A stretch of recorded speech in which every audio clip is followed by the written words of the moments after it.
Height of an scalene triangle. After nating makuha yung Heron's formula which gives the area of an scalene triangle, to be more specific, pag kukuha tayo ng Heron's formula o gumagamit tayo ng Heron's formula, scalene triangle yung ating triangle na napo-form. At yung height ng scalene triangle ay makukuha na na-derive din sa Heron's formula. Heron's formula din siya. Kaso, dito meron ka ng side C at minumultiply mo na siya sa 2. So, yung Heron's formula, i-divide mo sa C, side C, at saka sa multiply mo times 2 na siya.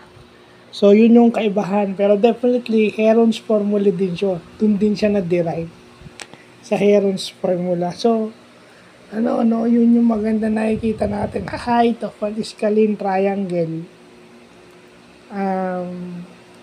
Siguro after mong makuha yung area, which is by using Heron's formula or yung by semi-perimeter, ito na siya. So, maganda't may natututunan tayong bago. So, yun lang pa.